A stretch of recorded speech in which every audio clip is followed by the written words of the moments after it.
नमस्कार मित्रांनो. मुंबईतील रहिवासी महेशजी यांचे कुटुंब मध्यमवर्गीय होते, पण त्यांच्या कुटुंबात नेहमीच मुले आणि आदर होता.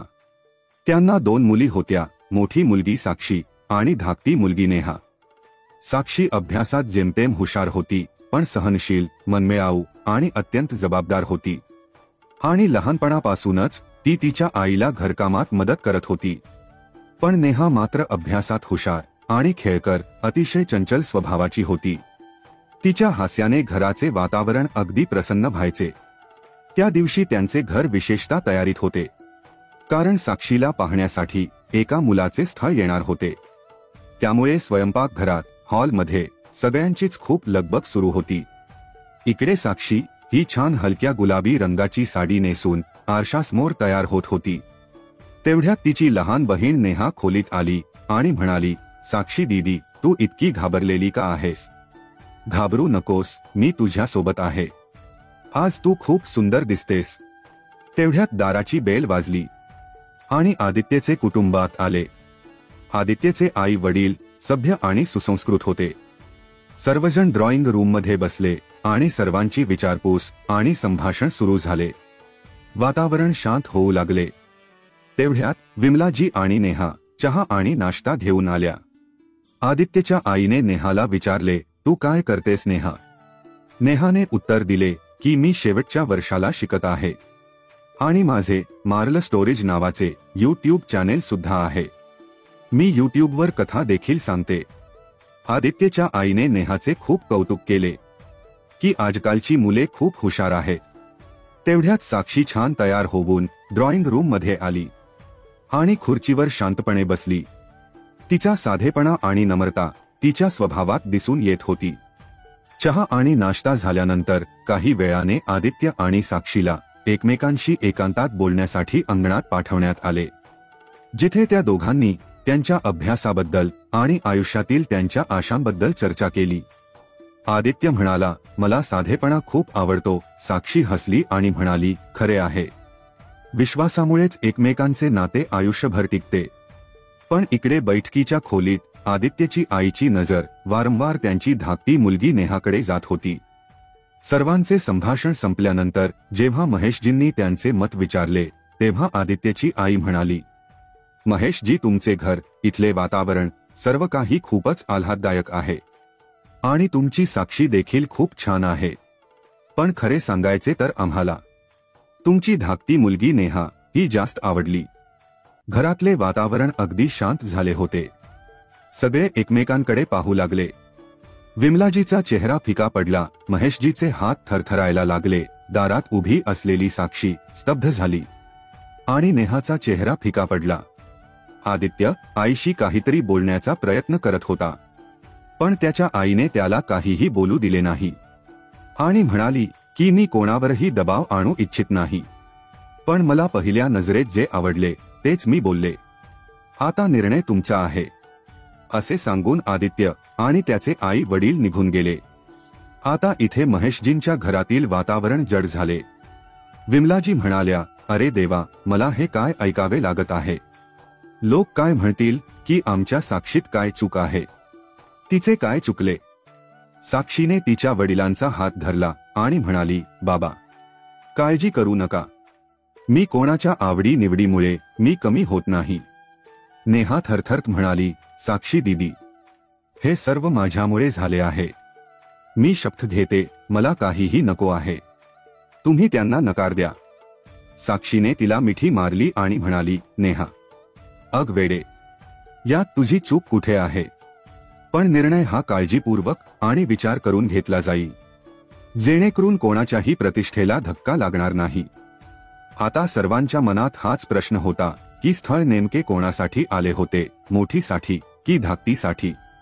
दुसऱ्या दिवशी सकाळी घर शांत होते आणि विमलाजींना आदित्यच्या आईने म्हटलेले कालचे शब्द आठवत राहिले की आम्हाला तुमची धाकटी मुलगी नेहा ही जास्त आवडली.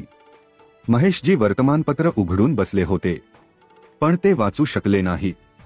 तेवढ्यात माझी आत्या घरी आली आणि म्हणाली, काल मुलाचे कुटुंब आल्याचे ऐकले.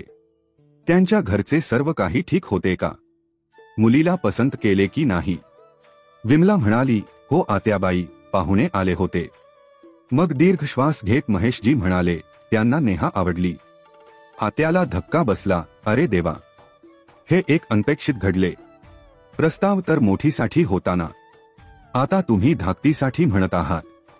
लोक काय म्हणतील की तुमच्या मोठ्या मुलीमध्येच काहीतरी कमी असेल. हे शब्द साक्षीच्या हृदयाला बाणासारखे टोचत होते. ती स्वयंपाकघराजवळ उभी राहून सारे ऐकत होती. तिचे डोळे अश्रूंनी भरले होते, पण ती काहीही बोलू शकत नव्हती. नेहाची आजी म्हणाली की मुलाकडचे लोक चांगले आहे आणि मुलगा देखील चांगला आहे, पण मोठी मुलीचे लग्न न करता धाकटीचे लग्न करणे योग्य आहे का याचा जरा विचार करा. महेशजी म्हणाले, माझे मन मला सांगते की आधी साक्षीचे लग्न व्हावे, पण काल जे काही घडले त्यानंतर मला भीती वाटते की हे स्थळ, चांगला मुलगा आपल्या हातून जाईल. विमलाजी म्हणाल्या, मी साक्षीचा चेहरा विसरू शकत नाही. तिच्या डोळ्यांनी सर्व काही सांगितले. तेवढ्यात साक्षी आली आणि तिच्या आईचा पदर धरत म्हणाली, आई, तू मला नेहमीच शिकवले आहेस की माझ्या बहिणीचे सुख तर माझे सुख आहे. जर कालचे आलेले स्थळ हे नेहाच्या नशिबात लिहिले आहे तर मी तिच्या मार्गात आडवी का येऊ. महेशजी म्हणाले, पण साक्षी बेटा, लोक काय म्हणतील. नातेवाईक आधीच आपल्याला टोमणे मारत आहे. साक्षी शांतपणे म्हणाली, बाबा, लोक काहीही म्हणतील, पण जर आपण आपल्या बहिणीचे सुख थांबवले तर आपण आयुष्यभर एकमेकांना तोंड देऊ शकणार नाही. हे ऐकून नेहा रडत रडत तिच्या बहिणीच्या पायाजवळ बसली आणि म्हणाली, दीदी, तुला आलेले स्थळ मला नको आहे. तुझ्याऐवजी जर मी ते नाते स्वीकारले तर मी कधीही आनंदी होणार नाही. साक्षी नेहाला म्हणाली, नेहा, नाते ही कोणती चोरीची गोष्ट नाही आहे की जे कोणी हिरावून घेऊ शकते. ते तुझ्या नशिबात आहे. जर ते तुझ्यासाठी आहे तर ते तुलाच मिळेल. महेशजी विचार करत होते की समाजाच्या दबावाला बळी पडून निर्णय घ्यावा की आपल्या मुलींच्या आनंदाला प्राधान्य द्यावे. नेहाला अपराधी असल्यासारखे वाटत होते. दुसऱ्या दिवशी दुपारी आदित्यने फोन केला आणि महेशजीने घाबरत फोन घेतला. आदित्य संकोचून म्हणाला, नमस्कार काका, मी आदित्य. काल जे घडले त्याबद्दल मी तुमच्या सर्वांची माफी मागतो. माझा हेतू खरंच तो नव्हता. आईला असे वाटले की नेहा तिच्या स्वभावाशी जास्त जुळते म्हणून तिने तसे सांगितले. पण काका, मला असे वाटते की माझ्यासाठी साक्षीच या नात्यासाठी योग्य आहे. आदित्यच्या तोंडून हे शब्द ऐकून महेशजीने सुटकेचा श्वास सोडला आणि म्हणाले, आदित्य बेटा, ऐकून छान वाटले, पण काल झालेल्या कार्यक्रमानंतर आमच्या घरात एक विचित्र वातावरण झाले आहे. लोक वाटेल ते बोलत होते. तेवढ्यात साक्षी आली आणि पप्पांच्या हातून फोन घेतला आणि म्हणाली, आदित्य, मी काल सर्व काही ऐकले, पण मला तुमचा निर्णय स्पष्ट हवा आहे. जर तुम्हाला माझ्याशी असलेल्या तुमच्या नात्याबद्दल थोडीशीही शंका असेल तर आपण पुढे जाणेच चांगले आहे. कारण लग्न हे फक्त एक तडजोड नाही, ते आयुष्यभराचे नाते आहे. आदित्य ठामपणे म्हणाला, साक्षी, मला तुझ्याबद्दल काहीच शंका नाही. मला तू मनापासून आवडलीस. फक्त आई आणि बाबांना पटवून देण्यासाठी थोडा वेळ लागेल. साक्षी गप्प बसली आणि फोन ठेवला. पण तिच्या मनात प्रश्न येत होते. आदित्यच्या आग्रहामुळे ती या नात्यात प्रवेश करणार होती का, जेव्हा त्याच्या कुटुंबाला मी सुरुवातीपासूनच नको आहे. संध्याकाळी साक्षीच्या घरी काही नातेवाईक आले. काही जण म्हणाले की जर साक्षीच्या लग्नाआधी नेहाचे लग्न झाले तर लोक म्हणतील की साक्षीमध्येच काहीतरी कमी आहे. हे सर्व ऐकून साक्षीच्या आत गोंधळ उठला, पण ती शांत होती. ती हळूच म्हणाली, काकू, जर एखाद्याला फक्त सामाजिक टीका थांबवण्यासाठी लग्न करावे लागले तर मग नात्याचा काय अर्थ आहे. त्या रात्री महेशजी खूप नाराज झाले आणि त्यांनी त्यांच्या पत्नीला विचारले, आपण जर आदित्यच्या प्रस्तावाला सहमती दिली तर त्याचे कुटुंब हे साक्षीला पूर्ण आदर देतील का, आणि जर आपण आता नेहाचा विचार केला तर साक्षीचा आत्मा आयुष्यभर रडणार नाही का. विमला म्हणाली, आपल्यासाठी दोन्ही मुली समान आहे. दुसऱ्याला खुश करण्यासाठी एकाला दुखावणे हे कसे योग्य आहे. तेवढ्यात नेहा बाहेर आली आणि म्हणाली, बाबा, काळजी करू नका. मी तुम्हाला स्पष्टपणे सांगते की मी या नात्यात प्रवेश करणार नाही. लोक काहीही म्हणोत, साक्षी दीदीची जागा कोणीही घेऊ शकत नाही. साक्षी म्हणाली, नेहा, तू स्वतःला का दोष देत आहेस? या घरात तुझा आनंद माझ्या इतकाच महत्वाचा आहे. जर तुला एखादा चांगला प्रस्ताव आला तर मी तुला प्रथम पुढे करेन. जर माझ्यामुळे तुझे आयुष्य धोक्यात असेल तर ते मला सर्वात जास्त त्रास देईल. दोन्ही बहिणींनी मिठी मारली आणि आई आणि बाबांचे डोळे अश्रूंनी भरले. पण बाहेर समाजातील कुजबूज अधिकच वाढत होती. 2 दिवसांनी आदित्यचे कुटुंब साक्षीच्या घरी भेटायला आले आणि आदित्यच्या आईने त्यांना स्पष्टपणे सांगितले, हे बघा, आम्हाला कोणताही गैरसमज नको आहे. खरे तर आम्हाला नेहा जास्त आवडते. आदित्य काहीही म्हणत असू देत, आम्हाला त्याने नेहाशीच लग्न करावे असे वाटते. जर तुम्ही या प्रस्तावास सहमत नसाल तर आम्ही हे नाते इथेच संपवू. हे ऐकून नेहा थरथर कापत म्हणाली, काकू, मला हे नाते अजिबात नको आहे.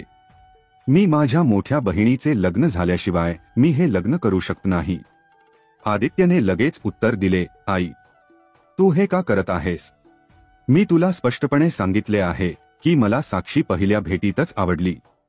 पण त्याची आई कठोरपणे म्हणाली, आदित्य, लग्न फक्त तुझ्या आवडीनुसार होणार नाही. कुटुंबाचे मत देखील तितकेच महत्वाचे आहे आणि आम्हाला वाटते की नेहाच आपल्या कुटुंबासाठी योग्य मुलगी आहे. संभाषण अपूर्ण राहिले आणि ते निघून गेले, ज्यामुळे घरातील वातावरण आणखीनच जड झाले होते. महेशजी साक्षीला म्हणाले, साक्षी बेटा, मी तुझ्यासाठी खूप दुःखी आहे. मला कळत नाहीये की काय करावे. तुझी आई रडत आहे आणि अस्वस्थ आहे.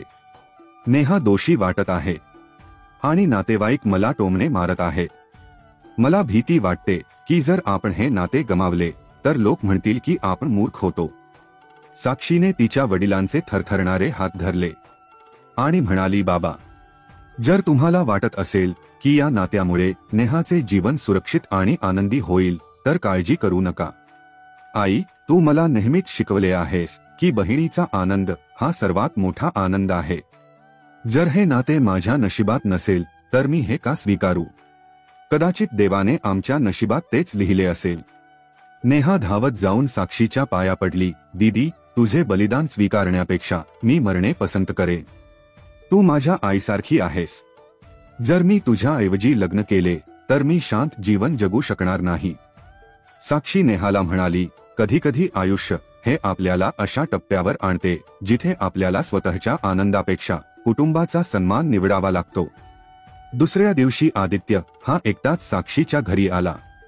त्याने महेशजींना थेट सांगितले, काका, मी तुम्हाला स्पष्टपणे सांगण्यासाठी आलो आहे.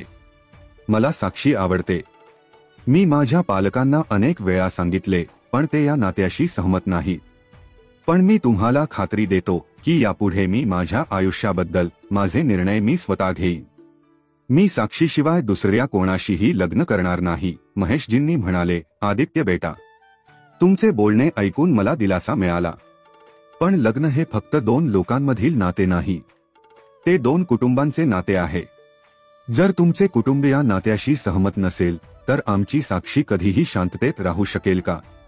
साक्षी आतून बाहेर आली आणि ठामपणे म्हणाली, आदित्यजी, तुम्हाला कदाचित मला पाठिंबा द्यायचा असेल पण तुमच्या कुटुंबाबद्दलच्या नाराजीचे ओझे मी आयुष्यभर घेऊ इच्छित नाही. जर तुमचे संपूर्ण कुटुंब माझा स्वीकार करेल तरच मी लग्नाला तयार होईल, अन्यथा हे नाते अपूर्ण राहील. हे ऐकून आदित्यचा चेहरा पडला. आपण असा मार्ग निवडावा ज्यामुळे तुमच्या कुटुंबाचा आदर आणि माझा स्वाभिमान टिकेल. त्यानंतर आदित्य निघून गेला. अस्वस्थ झालेली नेहा तिच्या मैत्रिणीला म्हणाली, मला वाटते की मी या घरावर ओझे बनली आहे. जर माझ्यामुळे माझ्या बहिणीची इज्जत धोक्यात आली असेल तर मी हे लग्न कधीही करणार नाही. नेहाची मैत्रिणीने स्पष्ट केले, नेहा, वेड्यासारखे काही करू नकोस. तुझ्या बहिणीचा तुझ्यासाठी असलेला त्याग योग्य आहे. पण तू स्वतःला का शिक्षा देत आहेस? कधीकधी नशीब माणसापेक्षा बलवान असते. आदित्यच्या घरी त्याच्या आईसोबत त्याचे भांडणे होऊ लागले. आई, तू इतका हट्टीपणा का करत आहेस? साक्षी इतकी चांगली मुलगी आहे. तू नेहाला माझ्यावर का लादू इच्छितेस? त्याच्या आईने कठोरपणे उत्तर दिले, मला नेहा आवडली.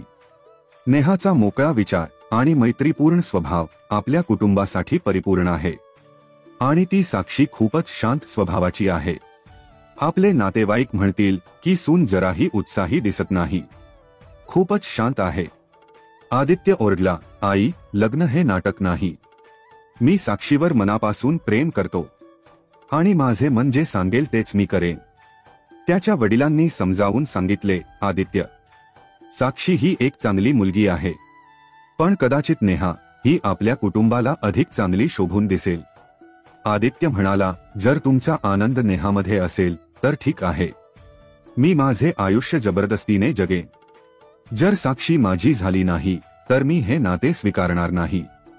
साक्षी विचार करू लागली की आदित्यचा माझ्यावरचे प्रेम, त्याचा संघर्ष खरा आहे, पण जर मी त्याला स्वीकारले तर त्याच्या आईच्या भावना माझ्या विरोधात असतील आणि जर मी मागे हटले तर माझ्या बहिणीचे लग्न चांगल्या ठिकाणी होईल आणि कदाचित तेच बरोबर आहे. त्याच रात्री साक्षी नेहाला म्हणाली, नेहा, जर हे नाते तुझ्या नशिबात असेल तर तू मागे हटू नकोस. हा माझा निर्णय आहे, तू त्याला ओझे समजू नकोस. नेहा रडत म्हणाली, दीदी, मी तुझी जागा कधीच घेऊ शकत नाही. जर मी असे केले तर मी आयुष्यभर स्वतःला कधीही माफ करू शकणार नाही. आदित्यचे कुटुंब पुन्हा साक्षीच्या घरी आले.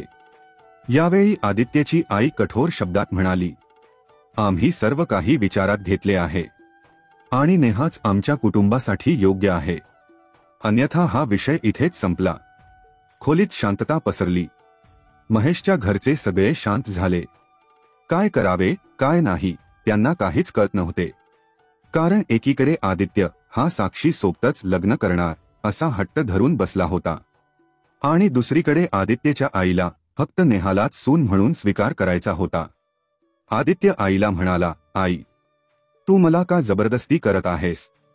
मी तुला स्पष्टपणे सांगितले आहे की मला साक्षी आवडते. आईचे कडक उत्तर होते की हा तुझा हट्टीपणा आहे आदित्य, पण आपल्याला संपूर्ण कुटुंबाचा विचार करावा लागेल आणि आपल्या घरात नेहा चांगली शोभून दिसेल. आदित्य म्हणाला, म्हणजे तुम्ही मला नेहा सोबत आयुष्यभर खोट्या नात्यात राहायचे का? महेशजी आता खूप कंटाळले होते. ते खूप रागात येऊन म्हणाले, आता पुरे झाले. बस झाली तुमची चर्चा. तुम्ही लोक आमच्या मुलींना असे न्याय देण्यास पात्र नाही आहात. नेहा रडत म्हणाली, काकू, मला तुमच्या मुलासोबत लग्न करायचे नाही. माझी बहीण माझ्यापेक्षा लाखपटीने चांगली आहे. तिच्या प्रतिष्ठेशी तुम्ही असे खेळू नका. तेवढ्यात साक्षी खंबीर आवाजात म्हणाली, बाबा, आई, जर आदित्यच्या कुटुंबाला नेहा हवी असेल तर आपण त्यांना का थांबवावे? नेहाचा आनंद माझ्यासाठी सर्व काही आहे. जर तिने माझ्याऐवजी लग्न केले तर मीही शांतपणे जगू शकेन. साक्षीची आई विमला म्हणाली, नाही साक्षी बेटा, मी तुझ्या डोळ्यातील अश्रू पाहू शकते. तू आतून किती दुःखी आहेस. साक्षी म्हणाली, आई, डोळ्यातील अश्रू नेहमीच कमकुवत नसतात. कधी कधी त्याग देखील अश्रूंद्वारे सिद्ध होतो. माझ्या बहिणीसाठी जर मला मागे हटावे लागले तर मी तयार आहे. आदित्य अवाक झाला आणि म्हणाला, साक्षी, तुला खरेच मी आणि नेहा लग्न करावे असे वाटते का? साक्षीने त्याच्या डोळ्यात पाहिले आणि म्हणाली, आदित्य, मला हे हवे आहे की दोन्ही कुटुंबांनी शांततेत राहावे आणि ते तेव्हाच घडेल जेव्हा तू तुझा हट्टीपणा सोडशील. महेशजींचे मन दुखावले. विमलाजी रडत देवाला प्रार्थना करत होत्या, देवा, माझ्या मुलीला इतक्या कठीण परीक्षेत का टाकले? पण साक्षी ठाम राहिली. तिने नेहाचा हात धरला आणि कडक आवाजात म्हणाली, नेहा, आता तू अजिबात मागे हटणार नाहीस. नेहा ओरडली, नाही दीदी, मी तुझी जागा कशी घेऊ शकते? साक्षीने तिच्या ओठांवर हात ठेवत म्हणाली, तुझा आनंद हे या क्षणी महत्वाचे आहे. आदित्य शांत उभा राहिला. त्याचा चेहरा हा निर्णय स्वीकारण्यास त्याची अनिच्छा दर्शवत होता, परंतु त्याला साक्षीची असहायता देखील समजत होती. साक्षीने कोणाचेच ऐकले नाही आणि नेहा आणि आदित्यला लग्न करण्यास भाग पाडले. लग्नाचा प्रस्ताव स्वीकारताच घर उत्साहाने भरले होते, पण नेहा उदासच राहत होती. नातेवाईक अभिनंदन करत होते आणि टोमणे देखील मारत होते. विमलाचे मन आतून दुखत होते, पण तिच्या चेहऱ्यावर खोटे हास्य होते. घरात आता लग्नाची लगबग सुरू झाली होती. मंडप, पाहुण्यांची यादी, रोषणाई सर्व पूर्णपणे तयार होते. बाहेरून सर्व काही आनंदी दिसत होते, पण अजूनही 3 हृदये, नेहा, आदित्य आणि सर्वात महत्त्वाचे म्हणजे साक्षी आतून दुःखी होते. लग्नाची खरेदी करताना नेहा म्हणाली, साक्षी दीदी, हे तू सर्व चुकीचे आहे. माझ्यामुळे तुझे आयुष्य उद्ध्वस्त होत आहे. मी हे लग्न करणार नाही. तू तुझा विचार बदल, अजूनही वेळ गेलेली नाही. साक्षी तिचे अश्रुपुस्त हस्त म्हणाली, मूर्ख मुली, आता तू एक शब्दही बोलायचा नाही. मी तुझी मोठी बहीण आहे आणि तुला आशीर्वाद देऊनच मी तुला निरोप देईन. ते माझे कर्तव्य आहे. आदित्य साक्षीला म्हणाला, साक्षी, या लग्नाआधी मला तुझ्याशी जरा बोलायचे आहे. आणि ठरल्याप्रमाणे आदित्य हा साक्षीला मंदिरात भेटला. आदित्य साक्षीला म्हणाला, साक्षी, तू ही बंधने आमच्यावर का घालत आहेस? मला हे लग्न नको आहे. साक्षी काही वेळ गप्प राहिली आणि म्हणाली, आदित्य, एका आईच्या इच्छेविरुद्ध तिचा मुलगा किती आनंदाने जगू शकतो? तुझी आई मला कधीही स्वीकारणार नाही. त्यांना माझ्यासारखी साधी मुलगी तुमच्या घरात सून म्हणून नको आहे. आणि मला अशा घराची सून व्हायचे नाही जिथे सुरुवातच प्रश्नांनी भरलेली असते.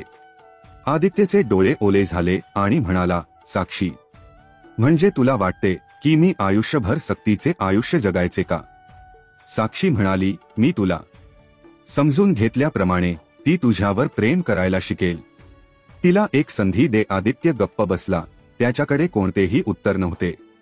लग्नाची तारीख जवळ येताच बाहेरून वातावरण उत्साही आणि आतून जड होत गेले. तयारी जोरात सुरू होती. घराचे अंगण हळदी समारंभासाठी सजवले गेले होते. नातेवाईकांची गर्दी जमली होती आणि सर्वजण नेहाचे कौतुक आणि प्रशंसा करण्यात मग्न होते. ती खूप भाग्यवान आहे की तिला इतके सुंदर घर मिळाले. नेहा हसली, पण तिचे डोळे सतत साक्षीला शोधत होते. जेव्हा जेव्हा ती तिच्या बहिणीकडे पाहत असे तेव्हा तिला आत एक वेदना जाणवत असे. साक्षी हळदी समारंभात गाणी म्हणत असे, विनोद करत असे आणि नातेवाईकांना आनंदी ठेवण्याचा प्रयत्न करत होती. पण एकांतात क्षण मिळताच तिचे डोळे पाणावत असे. दुसऱ्या दिवशी मेहंदीची रात्र आणखीच उत्साही होती. स्त्रिया ढोलकी वाजवत होत्या, मेहंदी लावत होत्या, वधूला सजवत होत्या. नातेवाईक उत्साही होते. नेहाच्या हातावर मेहंदी लावली जात होती. पण जेव्हा मेहंदी कलाकाराने विचारले की वराचे नाव काय आहे, तेव्हा नेहाचे ओठ थरथरले आणि ती हळूच म्हणाली, आदित्य. हे ऐकून साक्षीला जणू कोणीतरी तिच्या हृदयावर वार केल्यासारखे वाटले. तरीही ती लगेच हसली आणि नेहाच्या हातावरील मेहंदीत साक्षीने स्वतःच्या हाताने आदित्य हे नाव तिच्या बहिणीच्या हातावर लिहिले. जणू तिने स्वतःचे नशीब पुसून टाकले आहे आणि ते तिच्या हातावर ठेवले आहे. संगीताची रात्र आणखी रंगीत झाली होती. घर लाइटिंगने उजळले होते. डीजे वाजत होता, नातेवाईक नाचत होते आणि सर्वत्र हास्य, आनंद होता. पण गर्दीतील 3 लोक शांततेत हरवले होते. आदित्य, जो वारंवार सामान्य दिसण्याचा प्रयत्न करत असे, पण त्याचे डोळे साक्षीला शोधत होते. आणि साक्षी, जी सर्वांची काळजी घेत होती पण आत शांत होती. नेहा रडत साक्षीला म्हणाली, दीदी, तुझे धाडस पाहून मला स्वतःला लाज वाटते. साक्षीने तिला घट्ट मिठी मारली आणि म्हणाली, माझी लहान वेडाबाई, बहिणी कधी एकमेकांच्या ओझे बनतात का? त्या तर एकमेकांच्या आधार बनतात. तू फक्त आनंदी राहा, हेच माझ्यासाठी सर्वात मोठे सांत्वन आहे. दुसरीकडे आदित्य त्याच्या खोलीत अस्वस्थ होता. त्याने साक्षीला मेसेज केला, हे सगळे खरेच आवश्यक आहे का? मी अजूनही तुझ्यावर प्रेम करतो साक्षी. साक्षी बराच वेळ स्क्रीनकडे पाहत राहिली आणि नंतर तिने लिहिले, हा नशिबाचा निर्णय आहे. माझी परीक्षा घेऊ नकोस. माझ्या बहिणीचे हास्य हा माझा खरा आनंद आहे. अखेर लग्नाचा दिवस आला. महेशजींच्या कुटुंबाचे अंगण सकाळपासूनच गजबजलेले होते. बाहेर लोक म्हणत होते, बघा, महेशजींच्या धाकट्या मुलीचे लग्न होत आहे. किती भाग्यवान मुलगी आहे. साक्षी दिवसभर कामात मग्न होती. सगळ्या पाहुण्यांचे आदरातिथ्य करण्यात व्यस्त होती. सर्वांना वाटत होते की ती खूप आनंदी आहे, पण तिच्या हृदयातील वेदना कोणीही पाहिली नाही. संध्याकाळी लग्नाची मिरवणूक आली. लोकबीच्या संगीतावर नाचत होते. आदित्य हलके हास्य आणि डोळ्यात लपलेले दुःख घेऊन घोड्यावर बसला. नेहा लाल साडीत बसली होती.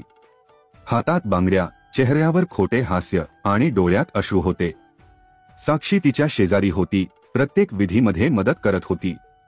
जेव्हा पुजाऱ्याने साक्षीला कन्यादानाच्या विधीत नेहाचा हात आदित्यच्या हातात देण्यास सांगितला, साक्षीने नेहाचा हात धरला आणि आदित्यच्या तळहातावर ठेवला. तिचे डोळे अश्रूंनी भरले, पण तिच्या ओठांवर हास्य होते आणि म्हणाली, आता हा हात तुझ्यासोबत आहे, तो कधीही सोडू नकोस. आदित्यचे डोळे अश्रूंनी भरले. त्याने साक्षीकडे पाहिले, पण काहीही बोलू शकला नाही. लग्नाचे 7 फेरे सुरू झाले. प्रत्येक मंत्रोच्चारासह नेहा आणि आदित्य हवनकुंडाभोवती फेऱ्या घालत होते. शेवटी निरोपाची वेळ आला. अश्रूंनी ओला चेहरा असलेल्या नेहाने तिच्या बहिणीला घट्ट मिठी मारली. दीदी, मला तुझी खूप आठवण येईल. साक्षीने तिला जवळ घेतले, म्हणाली, माझी लाडकी बहीण, तू फक्त आनंदी राहा, हा माझ्यासाठी सर्वात मोठा विजय आहे. महेशजी आणि विमलाजींचे डोळे अश्रूंनी भरले. आणि गाडीत बसलेला आदित्य हा साक्षीकडे मागे वळून पाहत राहिला. गाडी निघून गेली आणि अंगण रिकामे झाले. लग्नाची वरात निघून गेल्यानंतर घरात, अंगणात शांतता पसरली. साक्षी सर्वांना समजवण्याचा, शांत करण्याचा प्रयत्न करत म्हणाली, चला आता सगळ्यांनी रडणे थांबवा. माझी बहीण तिच्या घरी गेली आहे आणि तुम्ही असे रडत आहात. पण साक्षीने तिच्या खोलीत प्रवेश करताच तिने दार बंद केले आणि रडू लागली. लग्नानंतर काही दिवस घर रिकामे राहिले. अंगणातील गर्दी, ढोलकांचे आवाज, नातेवाईकांची गर्दी आठवणी बनून राहिली. महेशजी आणि विमलाजी अनेकदा शांत असायचे. साक्षी प्रत्येक काम पूर्वीपेक्षा जास्त जबाबदारीने करत असे. जणू काही तिने तिच्या हृदयातील वेदना कामाच्या चादरीने झाकल्या होत्या. आता नेहाने तिच्या सासरच्या घरात एक नवीन जीवन सुरू केले होते. आदित्यचे घर मोठे आणि सुसंस्कृत होते, परंतु तिच्या सासूबाईंचा तिच्याबद्दलचा दृष्टिकोन गोड आणि थंड होता.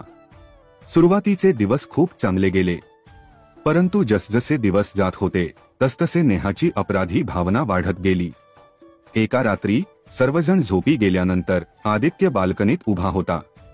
नेहा त्याच्याकडे आली आणि हळूवारपणे म्हणाली, आदित्य, मला खरे खरे सांग, तू आनंदी आहेस का? आदित्य म्हणाला, हे काय म्हणत आहेस तू नेहा? आपले लग्न झाले आहे, सगळे तर आनंदी आहे, पण माझे मन मला अजूनही प्रश्न विचारते. नेहाचे डोळे अश्रूंनी भरले.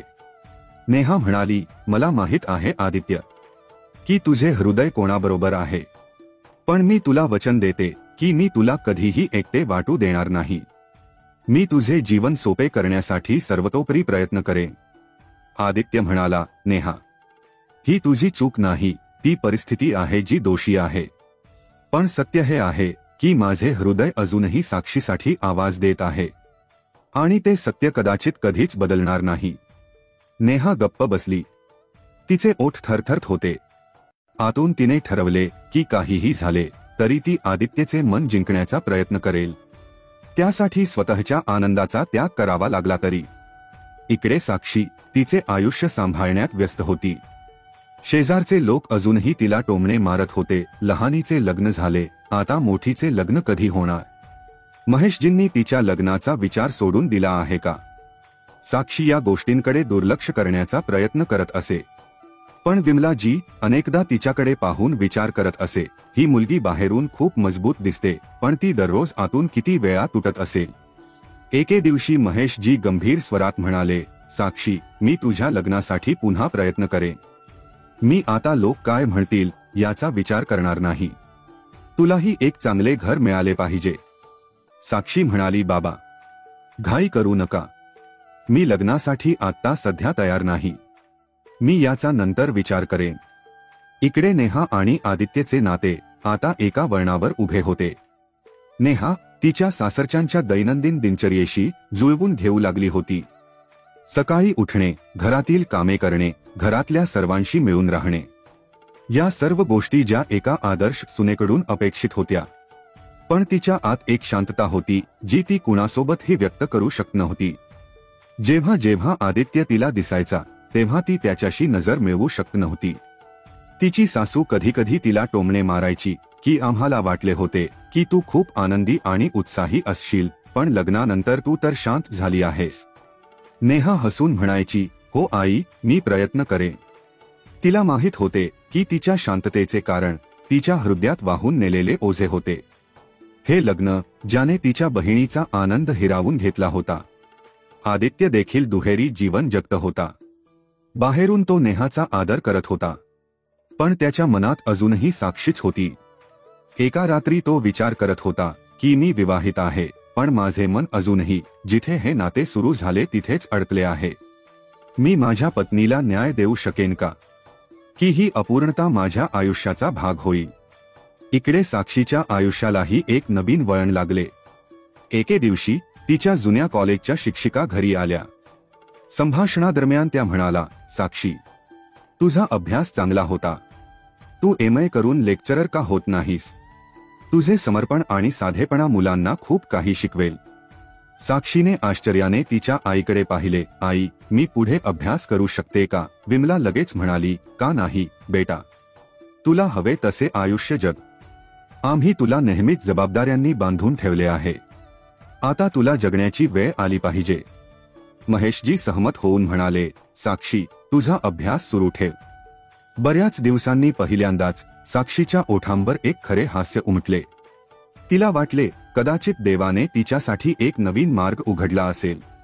पण नशीब तिथेच थांबले नाही.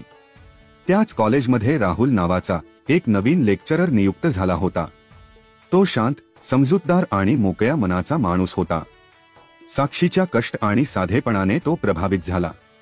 एके दिवशी तो सहज म्हणाला, साक्षीजी, तुम्ही खूप धीराच्या आहात.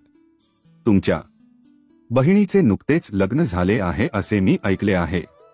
तुम्ही स्वतःला कसे सांभाळले? साक्षी म्हणाली, कदाचित वेदना ह्या माणसाला अधिक मजबूत बनवतात. आयुष्य आपल्याला शिकवते की उठायला शिकण्यासाठी पडणे आवश्यक आहे. राहुलने लक्षपूर्वक ऐकले आणि नंतर गप्प बसला. साक्षीबद्दल त्याच्या मनात एक अनोखा आदर आणि प्रेम निर्माण होऊ लागले. साक्षीने आता कॉलेजमध्ये MA सुरू केले होते. तिचा दैनंदिन दिनक्रम बदलत होता. पुस्तके, असाइनमेंट या सर्व गोष्टीत मन रमवू लागली. एके दिवशी राहुल म्हणाला, साक्षी, मी नेहमीच तुला हसताना पाहिले आहे, पण तुझे डोळे मला सांगतात की आत कुठेतरी खोलवर खूप वेदना आहे. जर तुला कधी असे वाटत असेल तर कृपया मला सांगा. मला ऐकायचे आहे. साक्षीने डोळे खाली केले आणि हळुवारपणे म्हणाली, प्रत्येक व्यक्तीच्या आयुष्यात अशी पाने असतात जी कोणालाही वाचण्याचा अधिकार नाही. कदाचित माझ्या आयुष्यातही अशी पाने आहेत. इकडे नेहाचा तिच्या पतीसोबतचा संघर्ष अधिक तीव्र होत होता. तिची सासू अजूनही तिला खडसावत होती, तू आमच्या अपेक्षा पूर्ण करत नाहीस. सुनेने घर सांभाळले पाहिजे आणि हसून लोकांचे स्वागत केले पाहिजे. तू नेहमीच इतकी दुःखी का असतेस? आदित्यही नेहाला आदर दाखवण्याचा प्रयत्न करत होता, पण नेहाला माहित होते की त्याचे प्रत्येक वागणे प्रयत्नशील आहे, नैसर्गिक नाही. एका रात्री नेहाने आदित्यला सांगण्याचे धाडस केले आणि म्हणाली, आदित्य, जेव्हा जेव्हा तू माझ्याकडे पाहतोस तेव्हा मला तुझ्या डोळ्यात दीदीची सावली दिसते. तू मला स्वीकारण्याचा प्रयत्न करतोस, पण मला तुझे हृदय अजूनही तिथेच अडकलेले दिसते. आदित्य म्हणाला, नेहा, मी तुझ्याशी सहमत आहे. जर तू मला समजून घेतले आणि मला पाठिंबा दिलास तर कदाचित मीही हळूहळू हे ओझे पार करू शकेन. इकडे साक्षीची आई विमलाजी साक्षीला पाहिल्यावर तिला असे वाटायचे की ती तिच्या वेदनांवर मात करत आहे. कॉलेजमध्ये साक्षी तिच्या अभ्यासासोबत अधिक आत्मविश्वासू झाली होती. राहुल आणि साक्षीची हळूहळू मैत्री वाढत गेली. एके दिवशी ते लायब्ररीत एकत्र बसले होते. राहुल तिला म्हणाला, साक्षी, तू कधी स्वतःबद्दल विचार करतेस का? तू नेहमीच इतरांसाठी जगतेस. साक्षी म्हणाली, कदाचित ही माझी सवय झाली आहे. जेव्हापासून मी शुद्धीवर आली आहे तेव्हापासून जबाबदाऱ्यांसह जगणे हे माझे जीवन बनले आहे. मी स्वतःबद्दल विचार करायला विसरले आहे. इकडे नेहाचा संघर्ष अधिक कठीण होत चालला होता. लग्नाला काही महिने झाले होते, पण तिची सासू अजूनही तिच्यावर खुश नव्हती. ती अनेकदा तिला टोमणे मारायची आणि म्हणायची, मला जर आधी माहित असते की तू लग्नानंतर अशी वागणार आहेस तर मी तुझ्या बहिणीलाच सून म्हणून घरात आणले असते. तिने घराला शोभा आणली असती. ती शांतपणे राहून सर्व काही केले असते. सर्वांना आनंदी ठेवले असते. आणि तू तर छोट्या छोट्या गोष्टीवर रडू लागतेस. नेहाचे मन दुखत असे.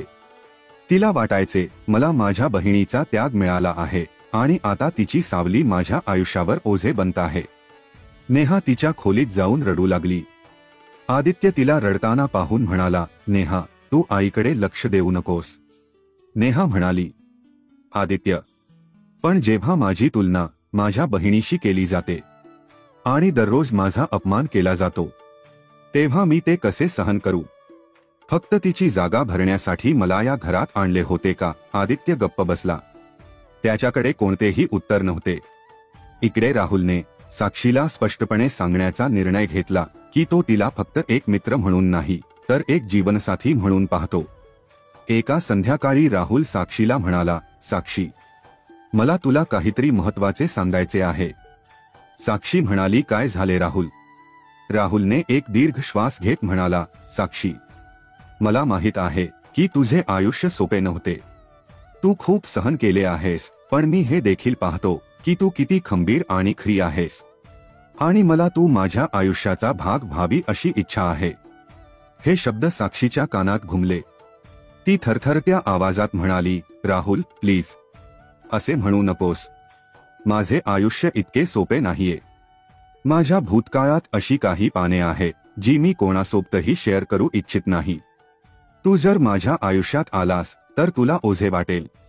मला वेळ हवा आहे राहुल. मी आता कोणताही निर्णय घेऊ शकत नाही. मग ती घाईघाईने बाहेर पडली.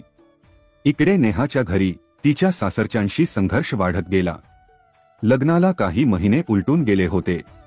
तिच्या घरी एक मोठा कौटुंबिक कार्यक्रम सुरू होता. सर्व नातेवाईक आले होते आणि सर्वांसमोर तिच्या सासूबाईंनी नेहाला फटकारले आणि म्हणाल्या, आमच्या सूनकडे बघा. तिला नीट स्वयंपाकही करता येत नाही. जर ती मोठी बहीण आमच्या घरची सून असती तर तिने न विचारताच सर्व काही केले असते.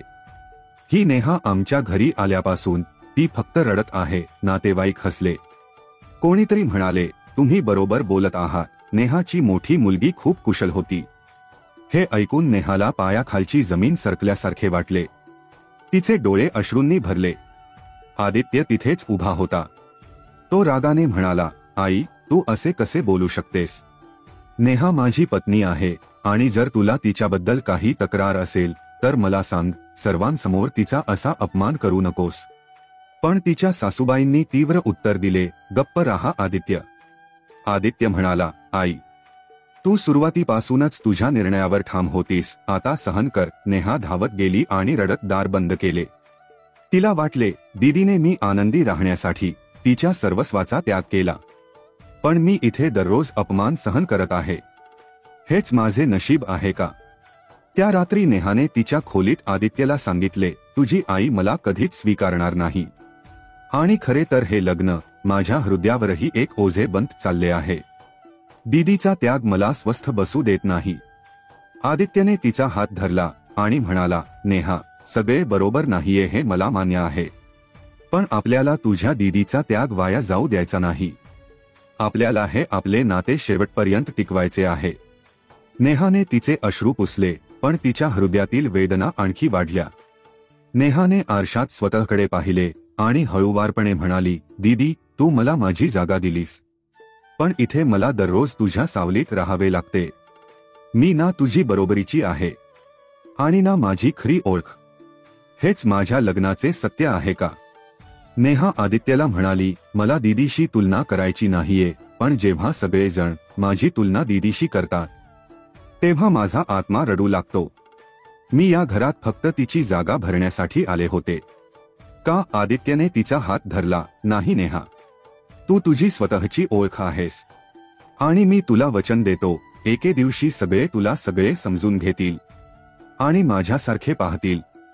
इकडे कॉलेजमध्ये एके दिवशी राहुल साक्षीला म्हणाला, साक्षी, माझ्यावर विश्वास ठेव. मी तुझ्यासोबत कायम उभा असेल. साक्षी म्हणाली, राहुल, तुझे शब्द मला खूप दिलासा देतात, पण माझे मन अजूनही भूतकाळाच्या सावलीतून सुटलेले नाही. राहुल हळूवारपणे म्हणाला, ठीक आहे, तू तयार होईपर्यंत मी फक्त तुझा मित्र असेन. काही दिवसांनी राहुल त्याच्या पालकांसह साक्षीच्या घरी आला. सर्वजण बैठकीच्या खोलीत बसले होते. वातावरण शांत होते. राहुलचे वडील म्हणाले, महेशजी, आम्हाला वाटते की साक्षी आमच्या राहुलची जीवनसाथी बनावी. हे ऐकून विमलाच्या डोळ्यात चमक आली. जणू देवाने तिच्या मुलीच्या त्यागाचे फळ दिले आहे. महेशजी म्हणाले, साक्षीला एक चांगला जीवनसाथी मिळायला हवा असे आम्हालाही वाटते, पण आम्हाला थोडा वेळ हवा आहे. आम्हाला भीती आहे की समाज पुन्हा आमच्या मुलीला दुखावू शकतो. राहुल म्हणाला, काका, मला फक्त एवढेच सांगायचे आहे की मला समाजाची पर्वा नाही. मला फक्त साक्षी हवी आहे आणि काहीही झाले तरी मी तिचा कायम आदर करेन. साक्षीने शांतपणे ऐकले. तिला असे वाटले की पहिल्यांदाच कोणीतरी तिच्या वेदनेपेक्षा वर उठून तिची खरी ओळख ओळखली आहे. तिने राहुलचा लग्नाचा प्रस्ताव स्वीकारला. राहुलच्या नातेवाईकांनी साक्षीच्या आधीच्या ठरलेल्या लग्नाबद्दल सांगितले. सर्वत्र चर्चा पसरली. हे सर्व ऐकून महेशजी आणि विमलाजी पुन्हा काळजीत पडले. साक्षी खंबीरपणे म्हणाली, आई बाबा, तुम्ही काळजी करू नका. मी सगळ्यांना तोंड देईन. लोक मला टोमणे मारत असले तरी काही फरक पडत नाही. मला आता स्वतःसाठी जगायचे आहे. राहुलने मला स्वीकारण्याची तयारी दाखवली आहे आणि मला वाटते की हे देवाचे आशीर्वाद आहे. मी फक्त समाजाला खुश करण्यासाठी माझे आयुष्य उद्ध्वस्त करू शकत नाही. महेशजींनी तिच्याकडे पाहिले. त्यांना साक्षीच्या डोळ्यात अभिमान स्पष्ट दिसत होता. बेटा, तू खरोखर धाडसी आहेस. मी तुला साथ देईन. एके दिवशी नेहा पहिल्यांदाच आदित्यशी उघडपणे बोलली, आदित्य, मी आता थकली आहे. मी दररोज तुझ्या आईच्या आणि तुझ्या नातेवाईकांच्या टोमण्याखाली जगते. सगळे माझी तुलना माझ्या दीदी सोबत करतात. आदित्य, जर तू माझी साथ दिलीस तर मी तुझ्यासोबत प्रत्येक अडचणींना तोंड देईन. तुझ्या मनात अजूनही साक्षी दीदी आहे का? आदित्य पुन्हा शांत झाला आणि नेहा पुन्हा रडू लागली. एके दिवशी घरात मोठा वाद झाला. तिच्या सासूबाईंनी तिला सर्वांसमोर बोलत होती, पण यावेळी आदित्य गप्प राहिला नाही. त्याने संपूर्ण कुटुंबासमोर त्याच्या आईकडे पाहिले आणि मोठ्या आवाजात म्हणाला, आई, आता पुरे झाले. तू नेहमीच नेहाची तुलना तिच्या दीदीशी करून तिचा अपमान करतेस. लग्नात तिच्यावर किती ओझे आहे हे तुला माहिती आहे का? ही मुलगी तिच्या बहिणीच्या त्यागावर जगत आहे आणि तू तिला अपमानित करतेस. संपूर्ण घर स्तब्ध झाले. नातेवाईकही गप्प झाले. सासूचा चेहरा लाल झाला. ती रागाने म्हणाली, तर आता तू तुझ्या आईविरुद्ध उभा राहशील का? आदित्य म्हणाला, जर आई फक्त अपमान करत असेल तर हो, मी माझ्या पत्नीसाठी उभा राही, कारण ती माझी जबाबदारी आणि माझा सन्मान आहे. हे ऐकून नेहाच्या डोळ्यात अश्रू आले, पण पहिल्यांदाच या अश्रूंमध्ये दिलासा होता. तिला आदित्यचा खूप आधार वाटला. ती हळूवारपणे म्हणाली, आदित्य, आज तू सिद्ध केले आहेस की मी एकटी नाही. यावेळी साक्षीच्या घरात आनंदाचे वातावरण होते. राहुल आणि साक्षीचे अगदी फक्त घरच्या लोकांसमोर, घरातल्या घरात छान आनंदाने साक्षी आणि राहुलचा साखरपुडा समारंभ पार पडला आणि तारीख निश्चित झाली. इकडे नेहा आणि आदित्यचे नाते हळूहळू बदलत होते. त्या दिवशी आदित्यच्या धाडसाने नेहाला एक नवीन आत्मविश्वास दिला होता. पहिल्यांदाच तिला वाटले की तिचा नवरा खरोखर तिच्या पाठीशी उभा आहे. त्या रात्री आदित्य नेहाला म्हणाला, नेहा, आजपासून माझ्या आईच्या टोमण्यांना घाबरू नकोस. मी तुझ्यासोबत आहे. आता आपल्याला आपले जीवन स्वतः घडवावे लागेल. नेहा हसून म्हणाली, आदित्य, जर तू खरोखर माझ्यासोबत राहिलास तर मी प्रत्येक दुःख सहन करेन. आदित्यने तिचा हात घट्ट धरला आणि म्हणाला, नेहा, मला आता समजले आहे की तू फक्त माझी जबाबदारी नाहीस, तर तू माझे जीवन आहेस. मी तुला योग्य तो आदर देईन. हे शब्द ऐकून नेहाचे डोळे अश्रूंनी भरले. आदित्य, हे शब्द मला बळ देतात. आता मी कोणत्याही अडचणीला तोंड देऊ शकते. साक्षीच्या लग्नाची तयारी जोरात सुरू झाली होती. नेहा आणि आदित्यला देखील कळविण्यात आले. यावेळी वातावरण पूर्वीसारखे जड नव्हते, कारण सर्वांच्या चेहऱ्यावर खरा आनंद होता. नेहा देखील प्रत्येक तयारीत पुढाकार घेत असे. नेहा म्हणाली, दीदी, आज मी खरोखर आनंदी आहे. तू माझ्यासाठी केलेल्या त्यागाचे आता फळ मिळत आहे. मला तुझ्या डोळ्यात फक्त हास्य पाहायचे आहे, अश्रू नाही. साक्षी तिच्या डोळ्यात पाहत म्हणाली, माझी वेडी बहीण, तू माझी ताकद आहेस. जर तू नसतीस तर मी इतक्या पुढे पोहोचले नसते. आता आदित्य आणि नेहाचे नाते हळूहळू बदलत होते. आदित्य नेहमीच त्याच्या पत्नीला पाठिंबा देत असे. अखेर लग्नाचा दिवस आला. घर पुन्हा उजळून निघाले. साक्षी तिच्या लाल वधूच्या पोशाखात एखाद्या लक्ष्मीसारखी दिसत होती. आता तिच्या डोळ्यात भीती नव्हती, पण ती एकटी नाही याचा आत्मविश्वास होता. राहुल लग्नाच्या मिरवणुकीसह मंडपात आला. लग्नाचे विधी सुरू झाले. मंडपात फेऱ्या सुरू होताच साक्षीचे प्रत्येक पाऊल तिच्या भूतकाळाला मागे टाकत होते. साक्षीचे डोळे अश्रूंनी भरले, पण यावेळी अश्रू वेदनांनी नव्हे तर आरामाने भरलेले होते. निरोपाचा क्षण सर्वात भावनिक होता. साक्षीने तिच्या पालकांचे पाय स्पर्श केले. विमलाजींनी तिला घट्ट मिठी मारली. साक्षी बेटा, तू आजपर्यंत खूप सहन केले आहेस. देव तुला आता फक्त आनंद देवो. महेशजींचे अश्रू थांबू शकले नाही. ते म्हणाले, तू माझा अभिमान आहेस साक्षी. आज मी अभिमानाने तुला निरोप देत आहे. नेहाने तिच्या बहिणीला मिठी मारली. तुझा त्याग हा माझ्यासाठी आशीर्वाद बनला आहे. साक्षीने तिचे अश्रू पुसले आणि म्हणाली, नेहा, बहिणी त्याग करत नाही, त्या फक्त एकमेकांसाठी जगतात. आता तूही तुझे आयुष्य आनंदाने जग. आता राहुल आणि साक्षी गाडीत एकत्र बसले होते. साक्षीने शेवटच्या वेळी तिच्या घराच्या खिडकीतून बाहेर पाहिले आणि स्वतःशी म्हणाली, आता मी भूतकाळ मागे सोडला आहे. आता माझी नवीन कहाणी सुरू होईल. नेहा आणि आदित्य गर्दीपासून दूर उभे होते. आदित्य तिचा हात धरून म्हणाला, नेहा, आता आपणही आपली कहाणी पुढे नेली पाहिजे.